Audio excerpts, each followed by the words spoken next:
Kali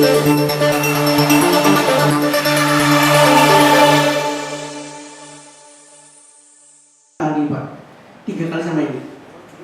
Teks amnesti sudah 2 kali, sampai ini ketiga. Yang pertama itu tahun 64, zamannya Bung Karno. Peraturan presiden, Perpres waktu itu, tapi gagal. Pada saat undang-undang perubahan dari undang-undang sebelumnya official assessment, dulu ada istilahnya pajak kekayaan, pajak penjualan, dulu ada istilah seperti itu Pak. Pak Harto waktu itu mengeluarkan Kepres nomor 26 tahun 84. Tarifnya lebih besar dari yang sekarang, 2% dan 10%, tapi gagal. Kita keluar tahun 83 Pak, tapi berlakunya 1 Januari tahun 84. Makanya Pak Harto ngeluarin 84, Undang-Undang KUP, Ketentuan Perpajakan, Undang-Undang PPH, dan Undang-Undang PPN. Anggota G20 dan anggota OECD juga. Waktu itu zamannya Pak SBY, beliau sudah meratifikasi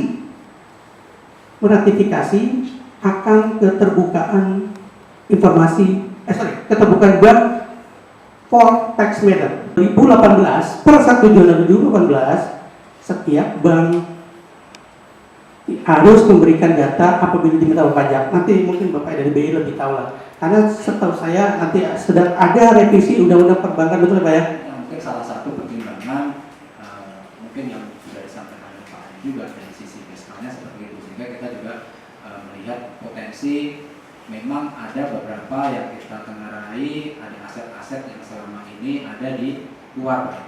Yang ini termasuk juga kenapa waktu itu Bank Indonesia juga menginisiasi mengenai devisa hasil ekspor. Ini tidak masuk ke dalam. Sementara kita perlu cadangan devisa karena bagaimanapun salah satu indikator ekonomi yang ini bisa meyakinkan para investor maupun para kreditor gitu ya, kalau akan berinvestasi atau memberikan pinjaman itu pokoknya cadangan devisa. Kita tahu pada saat krisis itu cadangan devisa kita kalau tidak salah hanya sekitar 19 miliar. Misalnya di dunia usaha soal pengupahan, aturan pengupahan dulu itu cilaka, bikin dunia usaha setengah mati. Tiap bulan bisa naik, tiap tahun bisa naik 20-30%. Nah, sesuai dengan kehendak bupati ya, dia usulkan dia mau calon jadi bupati ya, dia mau calon jadi bupati ya, kita naikkan saja, lebih baik.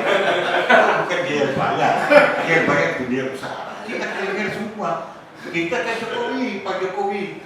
Ini kalau begini terus, 10 tahun lagi kita tutup juga pabrik Pak Jokowi. Oleh karena itu keluar PP 78 ya, soal pengupahan. Keluar PP 21 peraturan Menteri Tenaga Kerja. Jadi upah itu tiap tahun naik ya, tapi berdasarkan perhitungan upah minimum yang berjalan tambah inflasi ya, tambah dengan pertumbuhan ekonomi. Jadi kira-kira sekitar 10% lah maksimal. Nah, kita bisa prediksi buruh mendapat kenaikan di atas inflasi. Ini yang adil. Ini perjuangan kita. Sekarang perjuangan kita lagi satu mengenai pesangon. Nah, pesangon ini dicelakai. Kalau pesangon ini masih ada silakan. Tapi ini Pak Jokowi sudah janjikan kepada kita sudah masuk budaya. Beliau orang berani. Karena beliau jujur, berani orang. Meskipun badannya kecil, tapi nyarinya besar. Ya berkah buat saya. Saya itu sudah berusaha menulis di Kompas sejak saya mulai jadi dosen, ya mulai tahun 95 itu sampai 2013 gagal terus. Jadi kalau hitung-hitung ada sekitar 40-an artikel saya tulis itu selalu gagal. Jadi saya itu semua koran nasional saya sudah tembus kecuali Kompas. Ya 2013 sempat menutup, saya sudah tidak mau lagi. Dulu saya berpikir bahwa karena saya belum doktor. Jadi kalau saya dokter dengan nulis sebenarnya alumni dari ini nanti akan dimuat, nanti juga ada gitu ya. Terus pada pendidikan nanti juga akan dimuat saya itu. Terus Februari kemudian sebetulnya isu Hajar itu udah itu lalu kemudian saya coba mempelajari kembali. Kami belajar terus kemudian hari saya nulis mengenai bumerang pengampunan pajak. Biasanya pada saat mau mengirim, sebenarnya mau mengirim ke bisnis Indonesia. Karena kalau mengirim ke bisnis Indonesia ya 90% kebutuhan lah. Tapi istri saya belum, Pak ini tulis ini bagus nih Pak, coba ngirim ke Kompas. Betul juga. Ini ngirim tanggal 28 Februari, tanggal 1 Maret itu Ibu Sri Hartati mungkin tahu ya, itu membalas bahwa ini nanti akan dimuat gitu. Waduh, pada saat itu senang. Saya ketemu dengan Pak Frans, dan mungkin Pak Frans bisa langsung memusuhi saya. Kemudian menarik juga, ini nanti sebelum saya nanti menjelaskan itu ya, menarik juga pada bulan Maret juga. Kemudian ada pemerintah mengatakan bahwa ada 2.000-an atau lebih itu PMA yang tidak membayar pajak ngembang. Dan itu kalau begitu itu ada 500 triliun.